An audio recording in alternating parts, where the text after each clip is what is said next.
Eu sou o John Bevere e estou muito feliz que você escolheu fazer esse curso Movido pela Eternidade.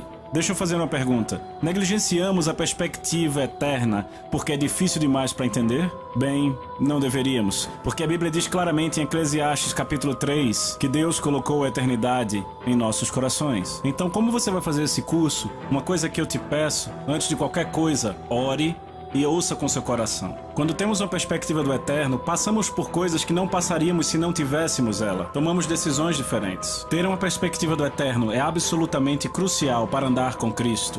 Esse é o 11º livro que Deus me leva a escrever, gente. E eu vou dizer, nenhum outro livro conseguiu impactar a minha vida como esse. Há 3 capítulos nesse livro que falam de Afabel. Afabel é um reino em outro tempo, em outro lugar. É uma alegoria. Ela nos dá uma janela para a eternidade. Ela nos mostra a realidade do tribunal de Cristo. Eu descobri uma coisa que Jesus disse, escrevendo esse livro, que eu nunca tinha visto antes. No livro de João, no capítulo 12, Jesus disse: "Eu não vim para julgar vocês, mas as palavras que eu falo, elas vão julgar vocês naquele último dia." O último dia é o dia do julgamento. Então nós já sabemos o que será falado pelo Senhor no tribunal de Cristo, as palavras que ele já falou. Então você vai notar que na dramatização de Afabel, assim como nos 3 capítulos, nós falamos sobre o tribunal de Cristo, e cada palavra que o rei Jalen fala é retirada das Escrituras. A alegoria de Afabel impactou as pessoas tão profundamente enquanto falávamos que tomamos a decisão de ir a Hollywood e fazer uma produção da dramatização do áudio. Você notará que a dramatização do áudio traz à vida ainda mais esses 3 capítulos. Eu fico feliz que você tomou a decisão de ter isto. Você vai querer compartilhar com muitos dos seus amigos. Eu acredito que isso vai realmente impactar a sua vida, tanto lendo o livro quanto assistindo o vídeo. Eu peço a você, por favor, compartilhe isso com os outros. Primeiro, é tão importante que comuniquemos o Evangelho de Jesus. É um comando de Jesus. Vão por todo o mundo e preguem o Evangelho. Nós da Messenger International fazemos a nossa parte, levando você. Mas você tem que fazer a sua parte. Você tem que passar para os seus amigos. Você tem que passar o áudio, passar o livro e até convidá-los a assistir esse vídeo. Eu digo, faça uma reunião na sua casa. Chame as pessoas para assistir. Gaste tempo falando sobre isso. Isso é algo que Deus enfatiza ao seu povo. E eu não vejo isso acontecendo muito hoje na igreja. Que é o que? Se reunir e falar sobre as coisas de Deus. Comungar isso. E fazer amigos e partilhar o pão e falar sobre a palavra de Deus. E há formas criativas de fazer isso. Você pode chamar amigos, família e estudar essas importantes mensagens do coração de Deus. Estamos muito empolgados que você tomou a decisão de caminhar movido pela eternidade. Eu creio de todo o coração que a sua vida nunca mais será a mesma depois de completar este curso. Não assistir apenas uma vez, mas repetir e repetir de novo. Deixe as verdades penetrarem no seu coração e ande na transformação que vai te fazer mais como Cristo. Que Deus te abençoe. Nós te amamos demais. Lisa e eu, aqui na Messenger International, nós te amamos e estamos crendo no melhor de Deus na sua vida.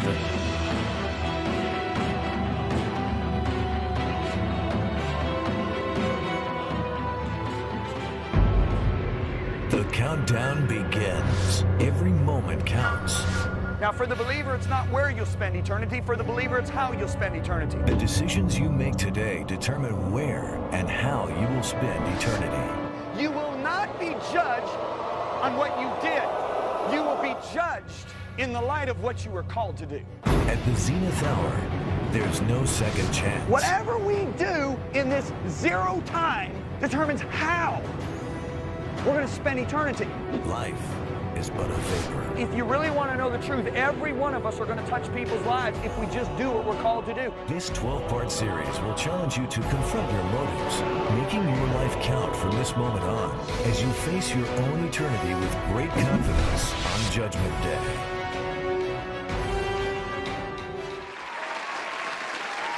Glória a Deus, amém?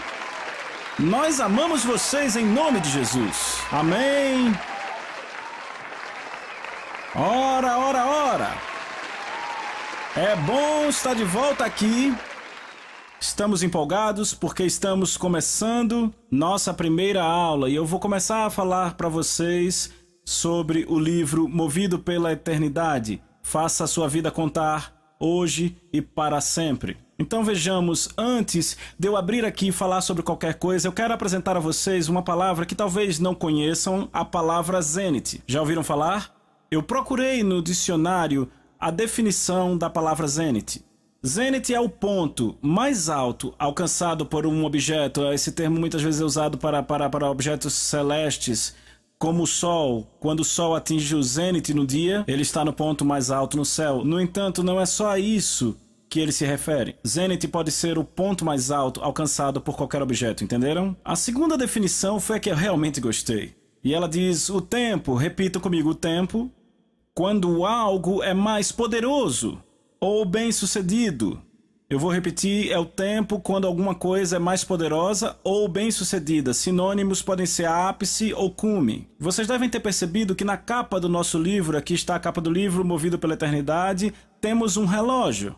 E por que nós temos um relógio na capa desse livro, sabe? Toda vez que Jesus falou sobre o eterno, ele está sempre falando da hora zênite, que são 12 horas. Notaram? À meia-noite uma voz veio, correto? E se você olhar, 12 horas é a hora zênite. Quer dizer, durante o dia é a hora que o sol está mais alto no céu, certo? E à meia-noite o zênite é o ponto médio da noite. E se vocês notarem, há 12 aulas no nosso curso. Temos aulas de 1 a 12 e é interessante que haja 12 horas no relógio. Então vamos chamar cada aula, vamos chamar hora 1, hora 2, hora 3. E eu vou te preparar para a hora da meia-noite, amém? Porque queremos estar prontos para o zênite. Então, deixa eu dizer isso. O que devemos nos perguntar é qual o nosso alvo zênite para essas aulas, para esse curso que estamos entrando. Nós vamos começar lendo um Salmo capítulo 90, versículo 12 e 17, na Nova Tradução Viva. O Salmo diz, nos ensine, na verdade é Moisés falando aqui, então Moisés diz, nos ensine a tirar o máximo do nosso tempo. Repitam comigo, nos ensine a tirar o máximo do nosso tempo. E faça os nossos esforços bem-sucedidos. Sim, ok.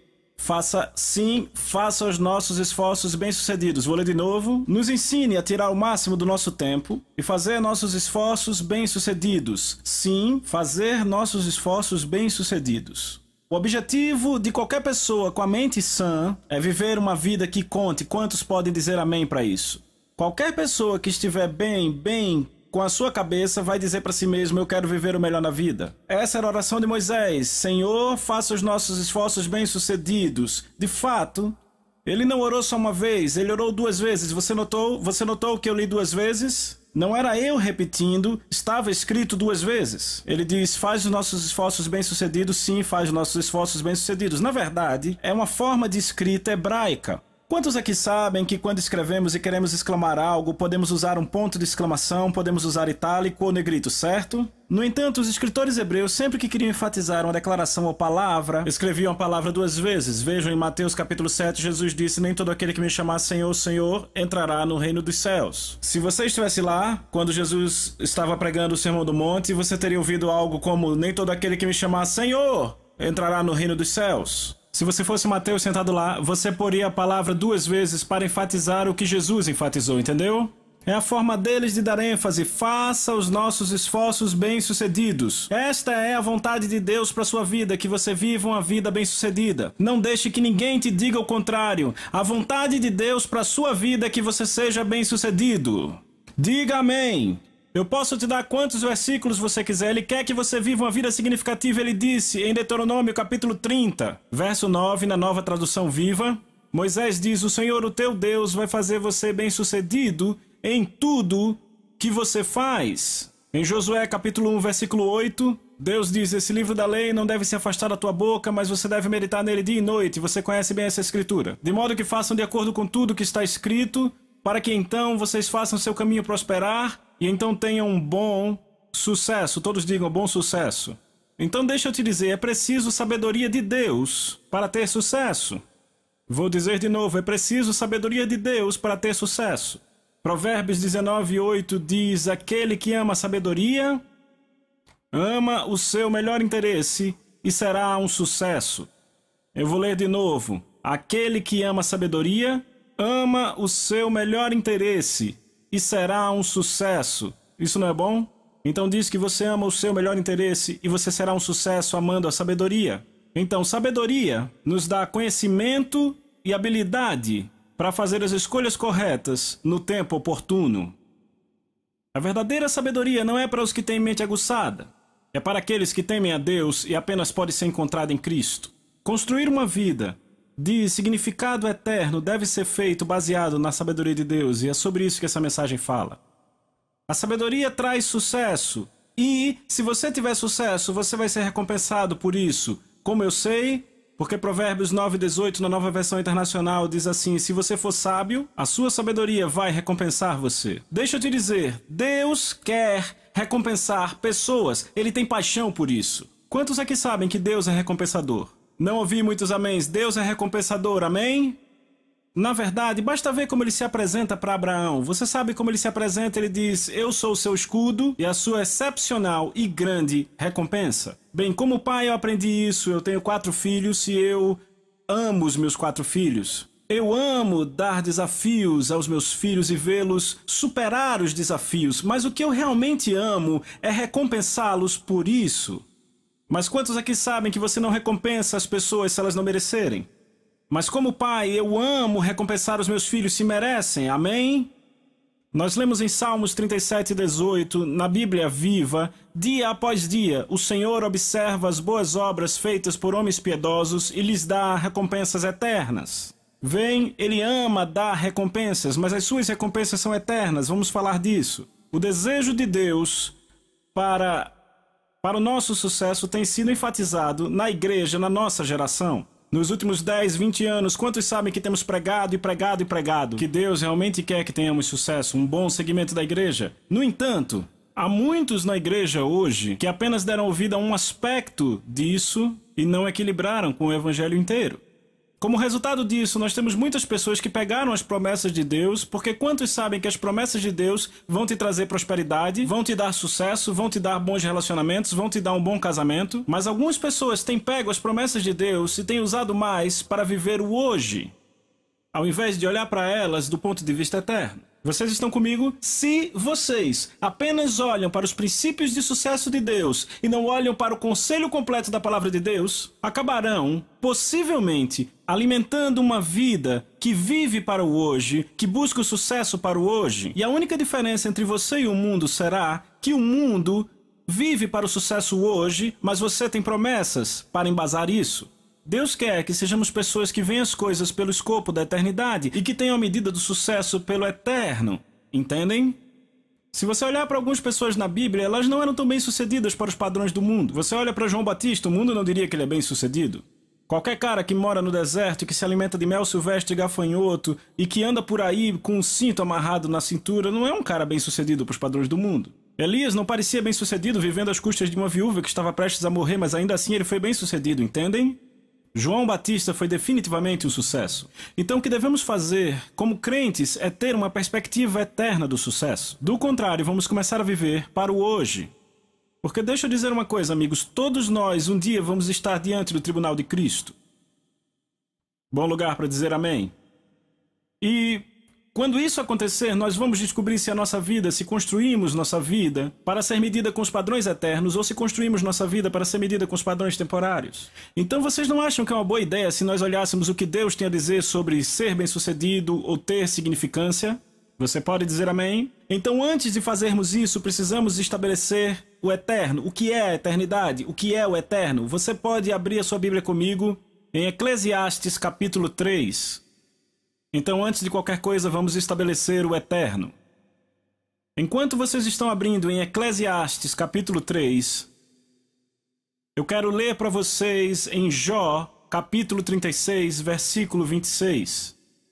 Certo? No livro de Jó, capítulo 36, versículo 26, na Bíblia Viva, nós vemos: ninguém pode começar a entender a eternidade.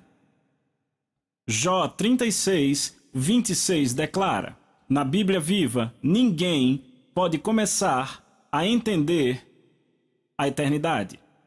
Agora veja Eclesiastes capítulo 3, versículo 11, por favor.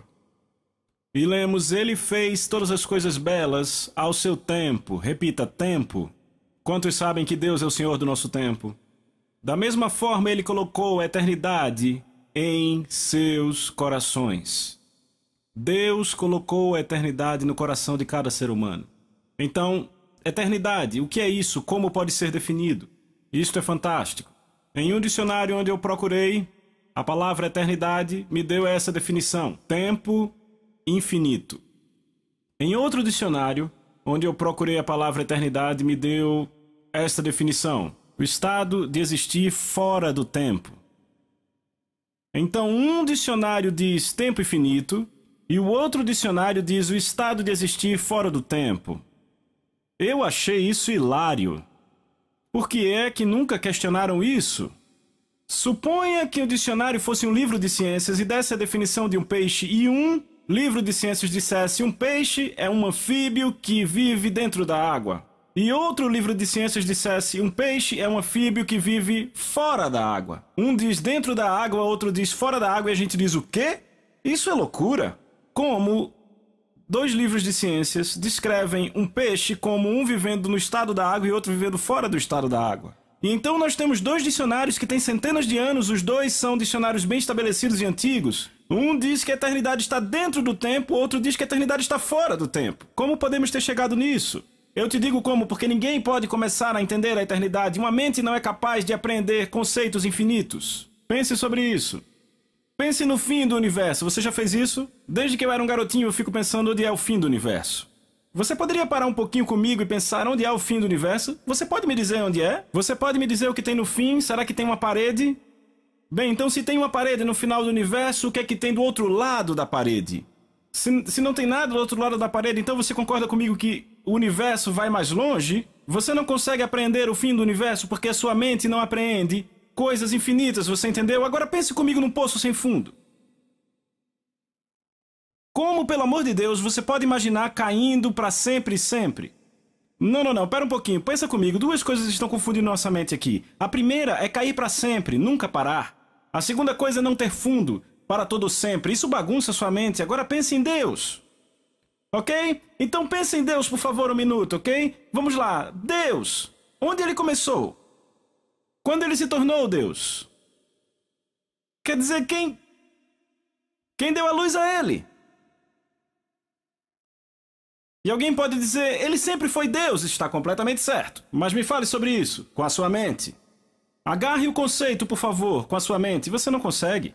Porque Deus fala em Salmos 92, antes que os montes nascessem, se formassem a terra e o mundo, de eternidade, do para sempre, a eternidade, ao para sempre, tu és Deus. Ele sempre foi Deus, é Deus hoje e sempre será Deus. Para sempre e sempre ele é Deus. Tente entender isso com a sua mente, você não consegue, mas o seu coração sim. Então, o que é inalcançável, ouça com atenção, o que é inalcançável para a sua mente, foi colocado nos nossos corações pelo Criador.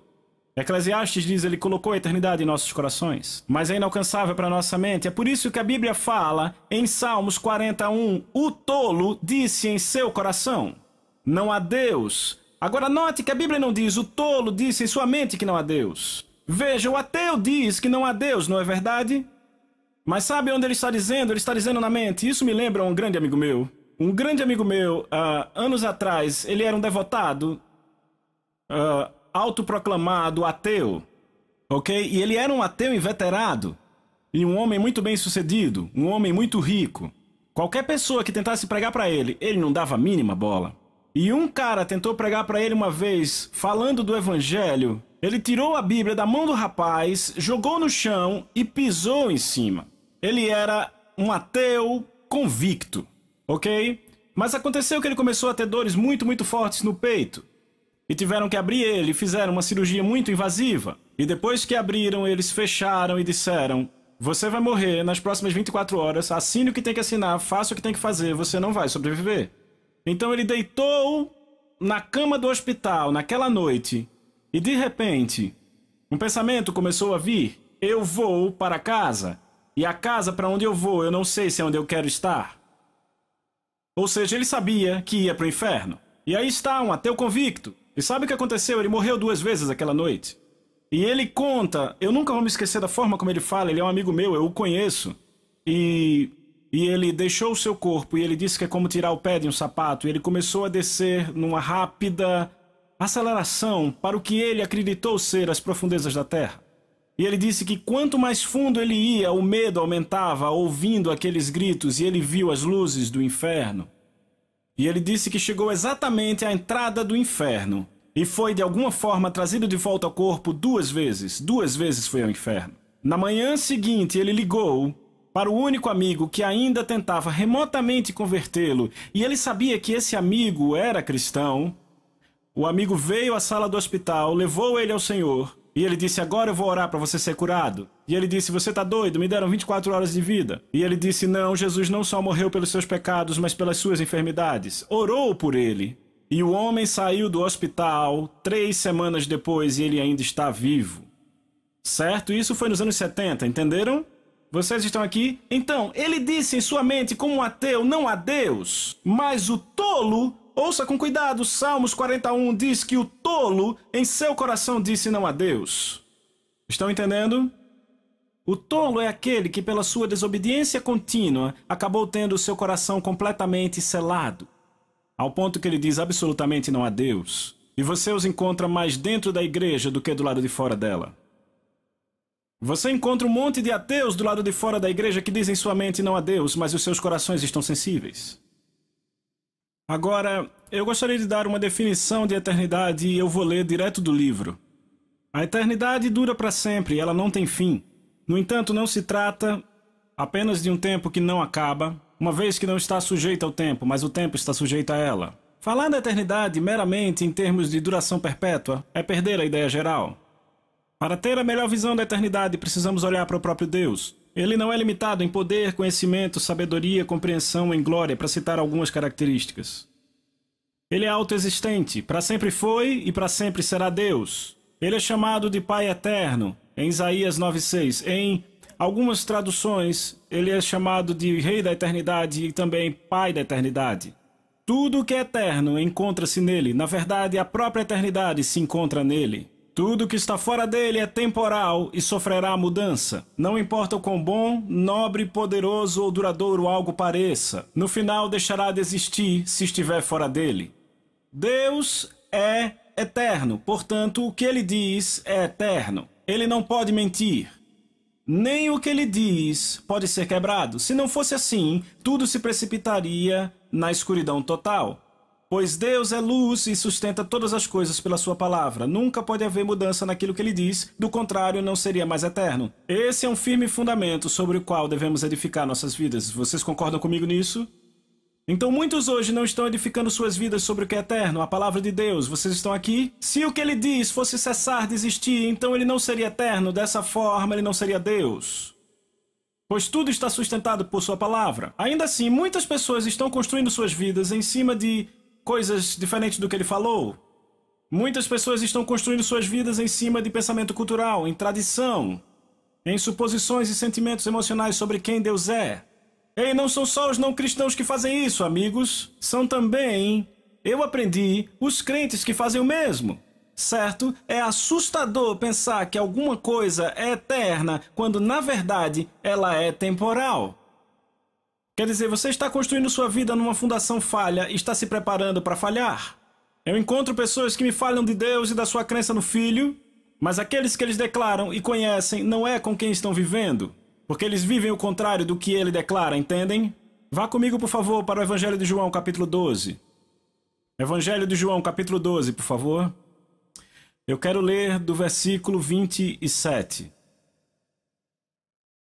Jesus disse: se alguém ouvir as minhas palavras e não as guardar... a palavra guardar também significa obedecer. Então vamos ler dessa forma, porque na Nova Tradução Viva, ele diz: se alguém ouvir as minhas palavras e não me obedecer. Então eu vou ler assim: se alguém ouvir as minhas palavras e não obedecer, eu não o julgo. Porque eu não vim para julgar o mundo, e sim para salvá-lo. Quem me rejeita e não me obedece, e não recebe as minhas palavras, não obedece às minhas palavras, tem quem o julgue. A própria palavra que eu tenho proferido, essa o julgará no último dia. Repitam comigo: último dia. O último dia é outro termo que se refere ao julgamento. Certo? Se você for ver na Nova Tradução Viva, ele vai dizer o dia do julgamento, ele não diz o último dia. Então Jesus está falando algo aqui. Já sabemos o que será falado no julgamento. Será o que ele já falou? Ele disse: eu não os julgo, mas eis o que os julga, as palavras que eu falo hoje os julgarão naqueles dias. Então já sabemos o que será falado no tribunal de Cristo. É o que ele já falou. Todas as coisas serão julgadas em linha com o que ele já falou. Então, você não acha que é sábio se gastarmos algum tempo para investigar o que ele falou, se é isso que nos julga? Sabe, a Bíblia fala de julgamentos. Na verdade, a Bíblia fala, que eu saiba, de 3 julgamentos. Fala do julgamento dos santos. Na verdade, há mais julgamentos. Fala do julgamento dos santos. Fala do julgamento dos incrédulos. Fala do julgamento dos anjos. Fala do julgamento das nações. Estão acompanhando? E tudo o que vai acontecer nesses julgamentos é de acordo com o que ele já falou. Então nós já sabemos, ou é melhor nós descobrirmos o que ele fala. Você pode dizer amém?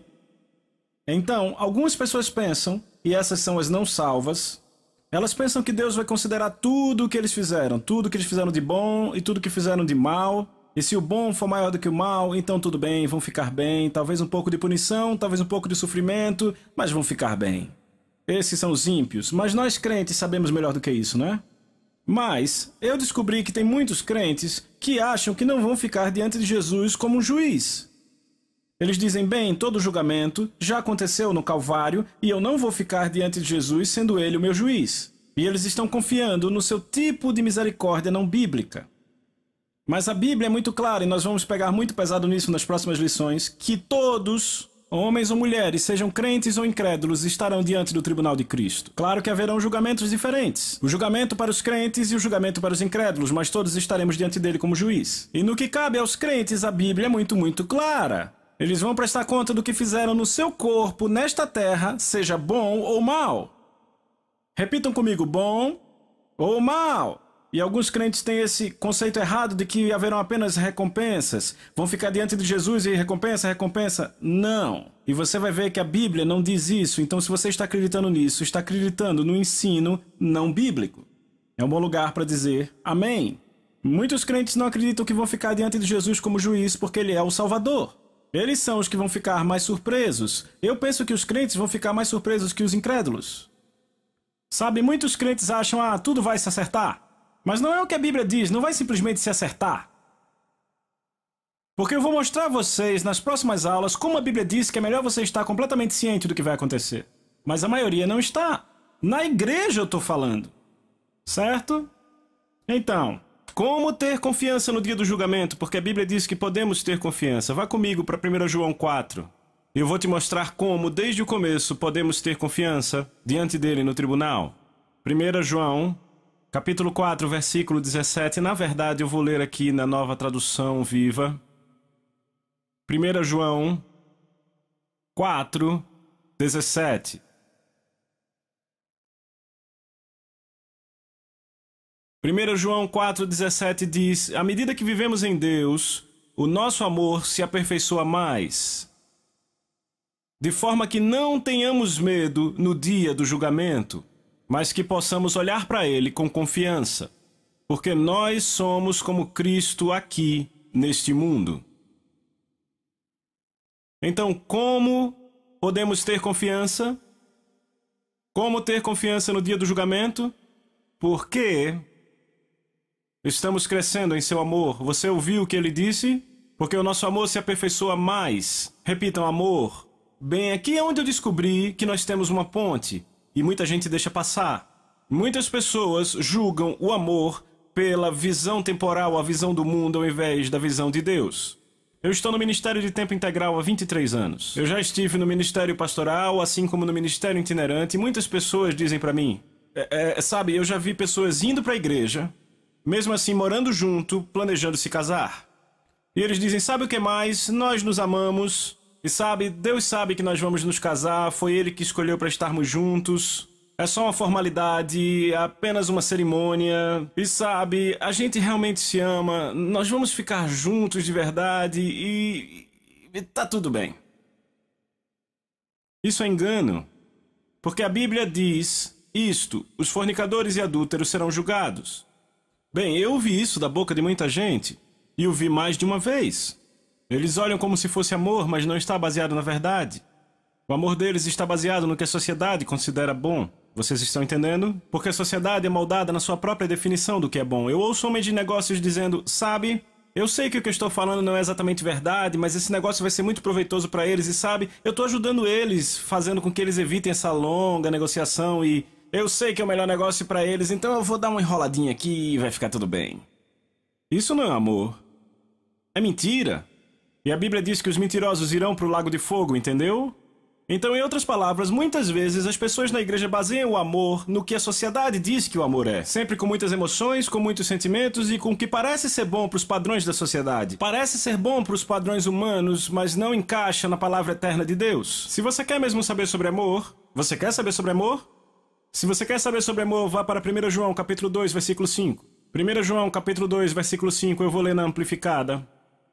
Lemos na amplificada: mas aquele que mantém em tesoura sua palavra, repita, mantém sua palavra, que traz na mente seus preceitos, que observa sua mensagem na sua totalidade. Verdadeiramente nele tem o amor de ir para com Deus, sendo aperfeiçoado, alcançando a maturidade. Por isso percebemos, sabemos, reconhecemos e temos certeza que estamos nele. Então, como em nós o amor de Deus amadurece? Guardando sua palavra na totalidade. Repitam comigo: na totalidade. Eu posso te mostrar mais, apenas passe algumas páginas para 2 João. 2 João, algumas páginas para frente. O apóstolo João diz isso, veja no versículo 6. Isto é o amor. Todos repitam: isso é o amor.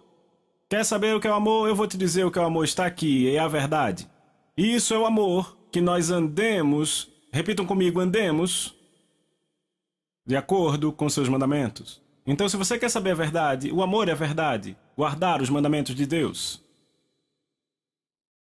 Eu nunca esqueço o que Deus disse para mim uma vez. Ele disse: filho, onde foi que eu disse que o amor é bonzinho? E eu pensei e disse: eu nunca li na Bíblia que o amor é bonzinho. E ele disse: você não vai achar. E de repente eu percebi que a minha definição de amor estava errada. E eu comecei a estudar o que o amor realmente era. Se quer saber a verdade, o amor é verdade. E é guardar os mandamentos dele, porque ele é o amor. Eu disse: ele é o amor. Mas quantos aqui sabem que manter seus mandamentos na sociedade, Pedro disse, que é ir contra a corrente? Vocês estão aqui? Então, a chave é saber o que o rei espera e deseja. Guardar sua palavra. Porque isso é o que vai nos julgar no dia do julgamento. Sabe o que isso me lembra? Isso me lembra quando eu estive em Singapura. Eu já estive em Singapura 10, 12 vezes. E toda vez que eu vou para Singapura, uma coisa me chama a atenção. Quando você voa para aquela nação, no cartão de entrada, você sabe, tem que preencher um cartão de entrada. Você lê no cartão: morte aos traficantes de drogas. Bem, eu fui investigar isso no último fevereiro que eu fui lá, e eu descobri que você é condenado à morte se você tiver uma certa quantidade de drogas e certos tipos de drogas em Singapura. Bem, eu preguei na Holanda muitas vezes. Vocês sabem que é permitido fumar maconha na Holanda. É permitido. Então, imaginem um garotão holandês e ele voa da Holanda para Singapura. Ignora completamente o cartão de entrada. E ele chega em Singapura e começa a distribuir a sua droga com seus novos amigos de lá. Ei, cara, isso é uma coisa legal, pega aí, esquece dos problemas, do estresse. E ele é preso. Colocado na cadeia. Então ele é trazido diante do juiz, o dia do julgamento chega, e é declarado culpado. E é enviado à forca. É assim que eles fazem, ok? E é enviado à forca, certo? O jovem olha para o juiz e diz: peraí, por que a forca? O juiz diz: você quebrou nossa lei. E ele diz: peraí, de onde eu venho é permitido. Isso não acontece no lugar de onde eu venho, não é assim. E o juiz diz: você não está no lugar de onde você veio. Aqui é contra a lei. Estão entendendo? Então deixa eu te dizer, aqui está esse homem no corredor da morte. E eu vou dizer, eles não retrocedem lá. Lembram do garoto que depredou um carro, ele era americano, anos atrás em Singapura, e ele foi sentenciado a levar varadas? Até o presidente Clinton tentou interceder. E não funcionou, porque ele quebrou as leis deles. Estão entendendo? Bem, a coisa que temos que entender é que quando estivermos no tribunal de Cristo, ele não vai dizer, sabe, América era uma cultura muito liberal e eu entendo que você se esforçou. João disse, todo aquele que guardar sua palavra na totalidade. Você já notou quantas vezes na palavra Deus diz, guarda com diligência, guarda com diligência, guarda com diligência? E o que acontece é que a gente chega no Novo Testamento e aí dizemos, sem problema, tudo já foi resolvido, a graça foi dada, podemos fazer o que quiser. A graça não funciona assim, amigo. Mais tarde eu vou te mostrar que a graça, na verdade, é mais um poder para nos ajudar a fazer o que o reino de Deus espera. Não uma cobertura para que possamos viver completamente sem lei, contrários às leis do reino. Bom lugar para dizer amém.